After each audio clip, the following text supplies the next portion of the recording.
바로 여기로 가면 277페이지.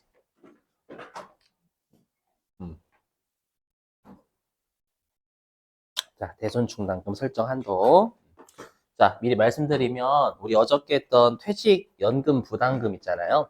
연충 그 실기도 산식이 한도에 녹아져 있어. 산식이 거기 실기에 녹아져 있었죠. 얘도 똑같아요. 이 대손충당금, 대손금은 솔직히 뭐 산식이 녹아져 있다라기보다는 뭐 입력하는 거에 정해져 있거든요. 지금 하는 대손충당금은 한도 산식이 녹아져 있기 때문에 한도 산식을 이해를 하시려고 반드시 노력을 해주셔야 돼요. 해볼게요. 자, 아까까지는 우리가 배웠던 게 대손금이에요.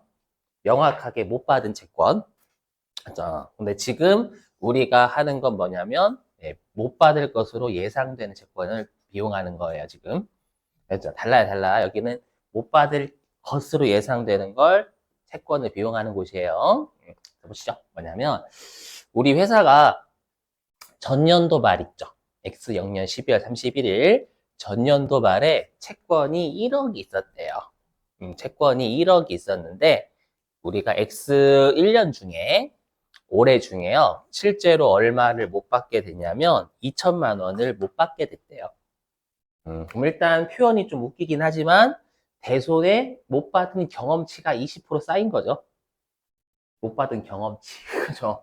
경험치라는 표현이 좀 웃기긴 하지만 맞죠? 20% 쌓였고 그리고 이제 X1년도 말, 올해 연도 말에 채권 기말에 채권 잔액이 2억이 됐대요. 오해는 하지 마세요. 그냥 우리가 채권은 워낙 시시각각으로 변하니까 뭐 대손이 되기도 하지만 어디서는 또 외상 매출금이 있을 수 있잖아요, 여러분들. 맞죠? 그래서 기말에 채권 잔액이 뭐 여러 가지 왔다 갔다 해가 회수도 하고 외상으로 팔기도 하고 그래가지고 2억이 최종적으로 됐다라는 뜻이에요. 알죠? 자, 그러면 들어보세요. 우리 회계할 때 대손충당금을 설정할 때 대손충당금 설정은 아니고 대손을 예상할 때 어떻게 대손을 예상하죠, 여러분들? 어떻게 대손 예상하냐면 올해 연도 말에 채권이 있으면 거기에 대손 추정률 곱해가지고 기말에 대손 예상하잖아요. 세법도 똑같은 방식 써요. 올해 연도 말 가지고 있는 채권 2억이잖아요. 요 2억 중에서 몇 퍼센트 못 받을 것 같다라고 추정을 해요. 아셨죠? 근데 회계에는 그냥 회사가 주관적으로 일단 몇 퍼센트 못 받을 것 같으니 합리적으로 추정하라라고 돼 있잖아요. 근데 세법은 추정 되게 싫어한다라고 했죠. 회계는 우리가 기말 채권의 몇 퍼센트를 못 받을 것 같아. 이걸 니들이 합리적으로 추정해라고 하잖아요. 근데 우리 법인세는 추정 되게 싫어한다면서요. 그래서 법인세는 이 2억 원 중에서 몇 퍼센트를 못 받을 것 같다를 이렇게 하래요. 뭐냐면 경험치 쌓인 거대로 하래요. 뭐냐면 아까도 설명드렸지만 내가 경험치, 못 받은 경험치 쌓인 게 20% 쌓였죠. 그쵸? 20% 쌓였잖아요. 그러면 올해 연도 말에 가지고 있는 채권 2억도 20% 정도 못 받을 것 같다라고 추정하는 건 타당하다라는 거예요. 맞죠? 그럼 외워주셔야 돼요. 뭐냐면 제가 아까는 못 받은 경험치 쌓였죠? 라고 했죠. 근데 누가 세법에서 경험치라고 해요. 뭐 게임도 아니고. 그죠? 그래서 이렇게 전년도 말 채권 잔액 있죠? 전년도 말 채권 잔액에서 단기 중에 대손된 거 있잖아요. 이걸 우리가 뭐라고 하냐면 대손 실적률이라고 표현해요. 알죠? 알고 계셔야 돼요, 여러분들. 시험에 대손 실적률이라고 나오면 뭔 말인지 알아먹어야 되잖아요. 네. 그래서 실제 우리가 경험치 쌓인 거, 이거죠. 전년도 채권 중에서 올해 연도 중에 대손된 채권. 됐죠? 그래서 20% 떼어 먹혔잖아요. 경험치 쌓였으니까 우리 회사가 올해 연도 말에 가지고 있는 채권 2억 중에서 20% 경험치 쌓인 20% 정도 못 받게 되지 않을까? 요렇게 추정하라라는 거예요. 아셨죠? 그래서 회사가 대손 예상을 세법은 4천만 원 이렇게 하겠다라는 거예요. 맞죠? 요게 기말의 대손 예상이 되는 거죠. 여기까지 되셨어요, 여러분들? 자, 근데 보세요. 근데 우리가 보충법은 회사가 기말에 비용하는 게 설정액이잖아요. 그죠? 설정액. 근데 우리가 총액법은 계속 강조드리지만 기말의 대손 예상액을 다 설정해야 되는 거예요. 그렇죠? 그렇기 때문에 요 기말의 대손 예상액 4천만 원 있죠. 요게 세법상 한도가 되는 거예요. 그래서 설정 한도야 보충법 안에 총리법이기 때문에 그래서 요 기말의 대손 예상액 전부가 대손 충당금 설정 한도가 되는 거예요. 여기 빨리 보충법 잊어버려요.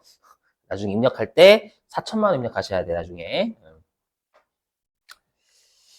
자, 근데 이제 문제가 뭐냐? 제가 아까 채권의 플러스 유보하고 마이너스 유보 입력하는 게 가장 좀 어렵다라고 했잖아요. 이게 왜 그러냐면 이 채권 있죠. 전기말 채권, 단기중 대손금, 단기말 채권 잔액 있잖아요.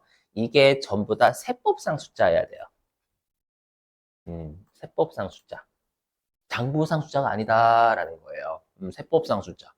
그럼 우리가 일단 여기 보시면 자, 그럼 우리가 좀 이따가 할게요. 이거 어떻게 구하는지. 그래서 일단 세법상 숫자를 넣어야 된다라는 거예요. 그래서 정말 어려우면은 세법상 전기말 채권, 세법상 단기중 대손금, 그 다음에 세법상 단기말 채권자 이렇게 세 가지가 필요해요.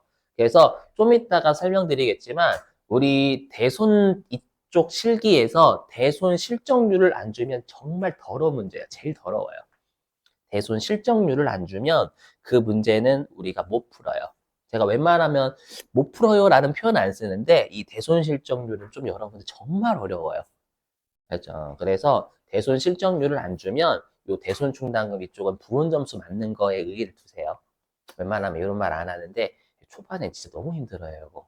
물론 제가 설명한 게 있어요. 50분 동안 설명하기 실적률 구하는 그때 사람들이 넋이 다 나갔었어요. 실제로. 그래서 그다음부터 설명 안 해요. 대손 실적률 안 주는 게 딱 한 번이거든, 한 번. 알죠?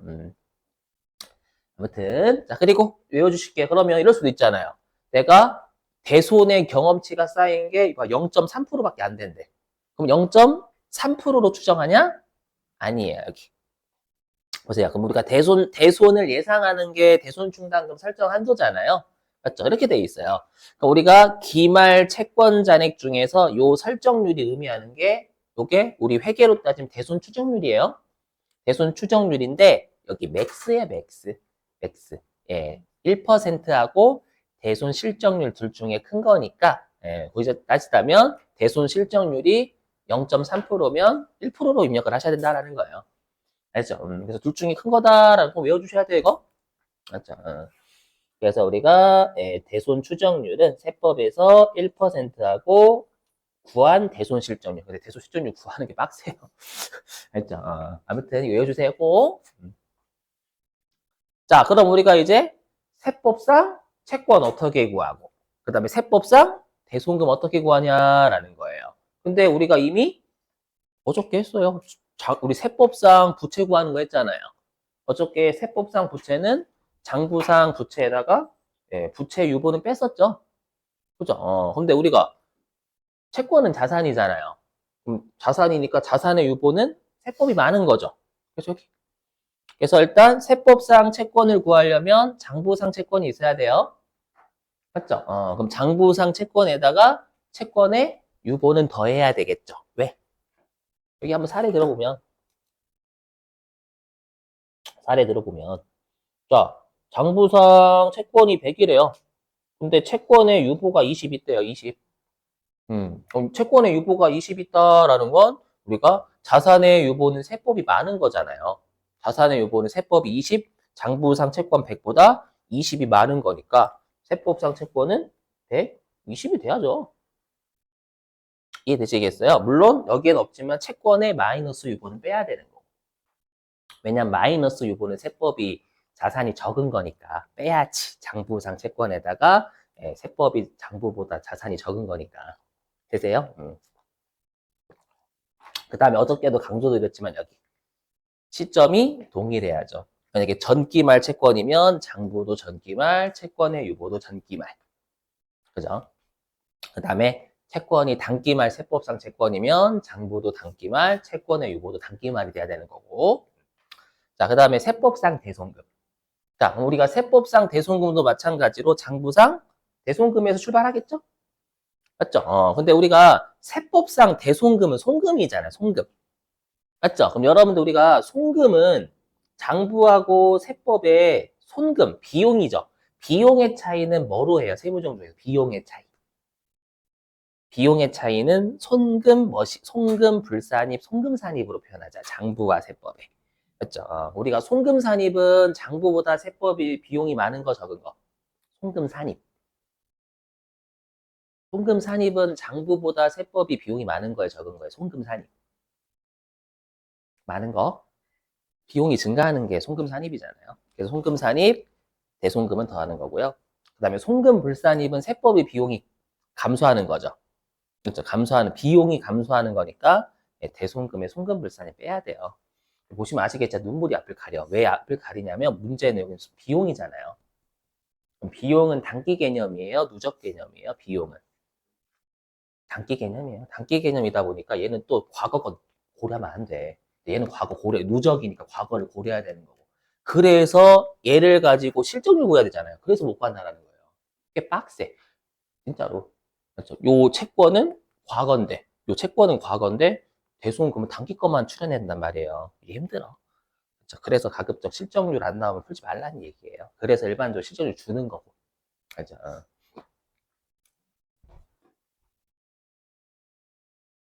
음. 자, 그럼 이제 요약. 자, 그럼 잘 보세요. 그럼 여기. 자, 그럼 우리가 기말의 대손 충당금은 예상되는 비용이잖아요. 추정되는 비용. 못 받을 것으로 예상되는 걸 비용하는 게 대손 충당금이니까. 그래서 추정되는 비용은 결산 조정상 한도가 있다라는 거예요. 근데 조심하셔야 될 게 여기 대손 동네는 총액법이죠.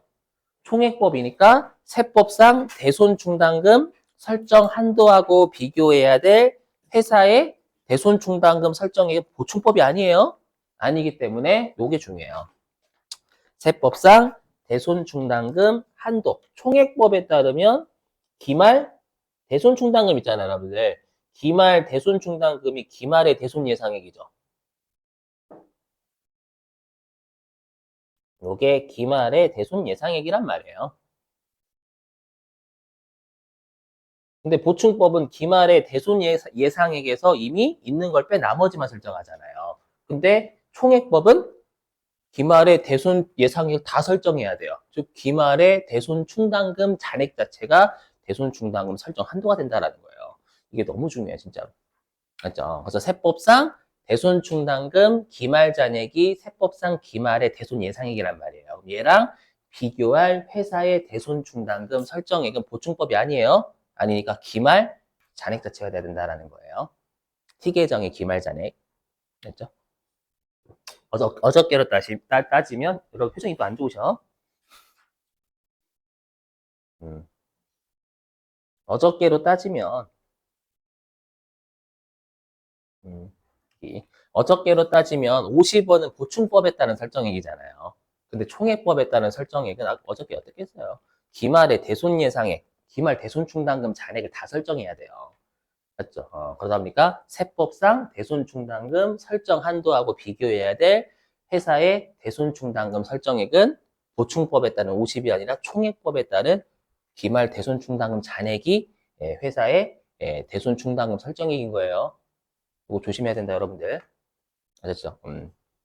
이해 안 되시면 어저께 마지막 영상 보셔야 돼요. 어저께 마지막 여기까지 하고 아마 좀 여러분들 맞췄을 거예요. 승질 나죠? 막 10장하고 11장. 됐어요. 그 다음에 이제 다시. 자, 그리고 아까 했을 동그라미 1번은 아까 우리가 세법상 대손금인데 비용은 단기 개념이에요. 단기. 맞죠? 그거고. 그 다음에 정말 더럽게 나온다면 우리가 대손 실적률을 구해야 된다라고 한다면 전기말 세법상 채권에 단기말 세법상 채권 구해야 된다라고 했잖아요.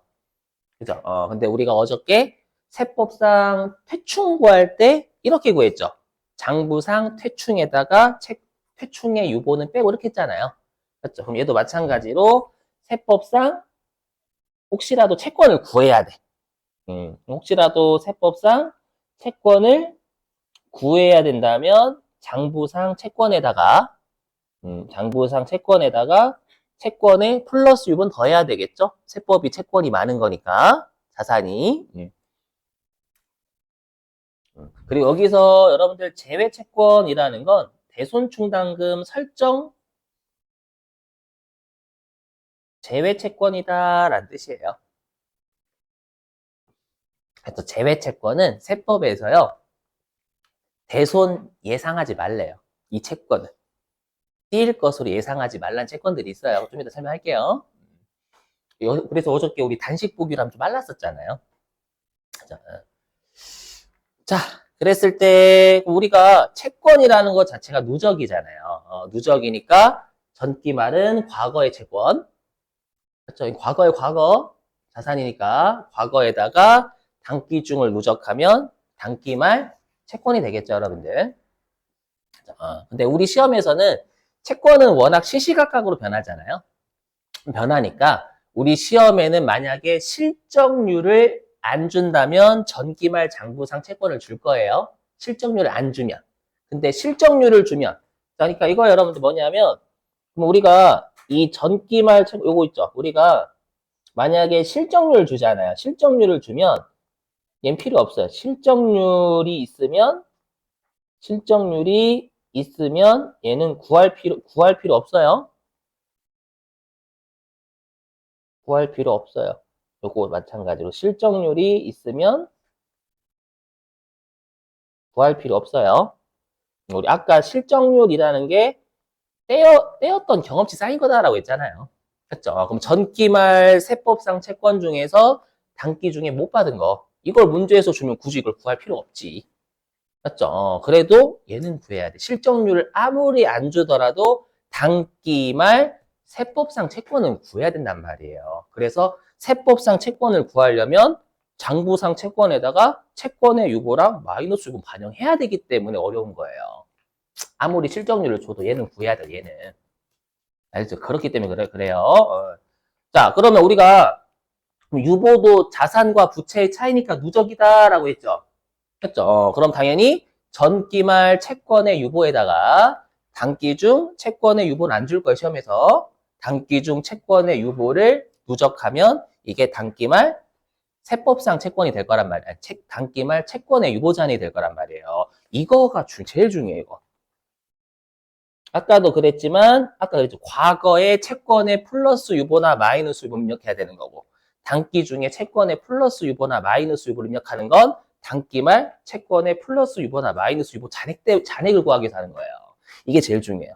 제일 어렵고. 과거의 채권의 유보와 단기 중에 채권의 유보를 입력하는 방식으로 얘를 구해요. 그렇죠? 그래서 꼭 채권의 플러스 유보, 마이너스 유보를 챙기셔야 돼. 꼭. 이 공식 때문에 그런 거야. 이 공식 때문에. 세법상 채권을 구하려면 단기말 장부상 채권 줄 거거든. 근데 단기말 채권의 플러스 유보나 마이너스 유보는 안 줄 거란 말이에요. 그럼 과거의 채권의 유보와 단기 중 채권의 유보를 배합해야지만 단기말 채권의 유보 잔액이 나오겠죠. 그래서 그래. 이게 제일 어려워요. 제외 채권 줘요. 문제에서. 외우면 돼. 이거 단순히 암기. 뭐냐? 암기. 잠깐 빨리 띄우고 할게요. 이렇게. 짜증나는데 갑자기? 좀 이따 할게. 있는 줄 알았어, 여기. 자, 실적률은 쳐다보지도 마요. 알죠? 실적률 안 주면 우리가 구할 수 없는 문제, 일반적으로 거의 그래요. 자, 그리고 한도는 이미 했었죠? 단기말 세법상 채권을 구해야 돼요. 그럼 여기가 가장 중요하대. 얘는 안 준다고, 시험에. 알죠? 설정 제외 채권은 다음 페이지에서 띄우면 여러분들이 외우면 되겠다 이 생각하시는 거예요. 근데 얘는 외울 수가 없어요. 그렇죠? 그래서 그래요. 요게 중요하다. 요게 얘 때문에 예고하려고. 자, 그럼 단기말 세법상 채권에다가 대손 설정률이 우리가 세법상 대손 충당금 설정 한도였죠? 그렇죠? 그랬을 때 1%하고 실적률 그 중에 큰 거. 그리고 대손 충당금 한도 초과는 송금불산님 유보하시면 된다라는 거 설명드렸고. 그렇죠? 왜냐면 회사가 비용을 많이 계산한 거니까. 맞죠? 그리고 대손충당금은 부채라고 생각하신 플러스 유보. 그럼 질문. 여러분, 대손충당금 설정 한도 미달은 세무조항 있을까 없을까? 대손충당금 설정 한도 미달. 없죠. 왜? 대손충당금의 설정은 결산조정사항이잖아요. 그럼 결산조정사항은 한도 초과는 송금불산입 하지만 한도 미달이면 네가 선택한 거니까 그래 인정 이렇게 되는 거잖아요. 그렇죠? 그래서 여기 한도 미달이 세무조가 없는 건 당연한 거예요, 여러분들. 물론 컴퓨터가 알아서 해줘요. 그래서 여기가 제일 힘들어. 여기가. 넘어갈게요. 그리고 여러분 이건 당연한 건데요. 들어보실게요. 그럼 우리가 내가 만약에 상대방한테 물건을 외상으로 1억에 팔았어요. 그럼 부가가치세까지 있는 거죠. 채권이. 맞죠? 그래서 당연히 우리가 채권에 매출세액이 부가가치세가 포함되어 있다라고 하면 걔를 포함한 것 자체가 채권 전체 금액이 되는 거예요. 당연히. 맞죠? 그렇죠. 내가 1억에 외상으로 팔았다라고 하면 채권은 1억이 아니라 1억 1천만 원인 거잖아요. 부가가치세까지 포함하면. 맞죠? 그래서 혹시라도 만약에 문제에서 부가가치세가 포함되어 있다라고 빼지 마시라고. 맞죠? 채권에다 입력하실 때 그 말이고. 그 다음에 요건 말문제입니다. 자, 동일인에 대해서 채권, 채무가 동시에 있대요. 우리가 뭐라고 했냐면 동일인에 대한 채권, 채무가 동시에 있는 건 말문제 내지 실기용은 아니에요. 그랬을 때 상계하는 게 원칙이냐, 상계하지 않는 게 원칙이냐, 이거를 외우지 마시라라고 했죠. 뭐라고 했냐면 아마 동일인에 대한 가지급금, 가수금도 동일인에 대한 채권, 채무가 동시에 있는 거였잖아요. 그렇죠? 그랬을 때 항상 누구한테 유리하게 준다고 했었어요, 여러분들. 법인한테. 맞죠? 들어보세요. 우리가 저번에 언제 한지 모르겠지만 그저껜가 우리 9장하고 12장에서 가지급금 있었잖아요. 그쪽은 제재하는 동네예요, 혜택 주는 동네예요. 우리가 업무무관 자산과 가지급금 인정이자는 제재하는 동네란 말이에요. 그럼 제재하는 동네는 동일인에 대한 채권 채무를 상계해야 제재하는 금액이 내려가잖아요. 그래서 상계하는 게 원칙이었어요. 그죠? 근데 여기는 제재하는 동네 아니면 설정 한도니까 송금의 한도가 커지는 게 법인은 유리하잖아요. 그럼 법인은 우리가 요 설정 한도가 커지는 게 유리하죠. 커지는 게 유리하면 채권 채무를 상계하는 게 유리해요? 상계 안 하는 게 유리해요? 그렇죠. 안 하는 게 유리하지. 그래서 원칙은 상계 안 해요. 유리한 동네는 상계 안 해야 채권 잔액이 그대로니까 한도가 커지는 거고. 그렇죠? 그다음에 제재하는 동네는 퉁쳐야 우리가 내려가는 거잖아요. 제재하는 동네가. 맞죠? 요렇게 잘 잡으세요. 예외는 뭐 약정이 있으면 상계한다 뭐 이건. 자, 그래 마지막 거의 다 왔어요. 아이고 힘들어. 자, 그럼 우리가 이제 대손 충당금 설정 제외 채권이 뭐가 있냐라는 건 암기 사항이에요. 단순 암기. 자, 첫 번째 우리 가지급금 있죠? 그 다음에 채무보증 구상채권은 어디서 아까 봤었을 거냐면 명확하게 못 받아도 세법에서 대손으로 인정하지 않는 거였죠. 응? 그러면 여기는 명확하게 못 받은 거예요? 못 받을 것으로 예상되는 곳이에요? 여기는 대손금 동네가 아니라 대손 충당금이니까 못 받을 것으로 예상되는 채권이에요. 그러면 완벽하게 못 받아도 가지급금이랑 우리가 채무보증 구상채권은 인정하지 않잖아요. 그러면 못 받게 되지 않을까라는 건 절대 안 된다라는 거예요. 그렇죠? 명확하게 못 받아도 그 채권 인정하지 않아요. 떼어 먹혀도. 근데 떼일 것으로 예상하는 건 더더욱 안 된다라는 거예요. 그렇죠? 그 다음에 B, 출제 많이 해요. B. 뭐냐면 우리가 배서양도 했대요. 그 다음에 어음을 매각했대. 할인 어음이요. 그러면 우리가 어음을 배서양도 한다라든지 아니면은 어음을 매각했대. 그러면 그 어음이 나한테 있어요? 상대방한테 있어요? 상대방 매각하면 금융기관한테 있는 거고, 맞죠? 배서양도 하면 이제 내 장부상에 어음은 없잖아요. 그럼 어음이 없다라는 건 뭐예요? 내 채권이 아니에요. 내 채권이 아닌데 어떻게 못 받을 것으로 예상되지 않을까? 이렇게 설정할 수는 없겠지. 이해되세요? 무슨 말인지? 이건 무시하시고. 아이고.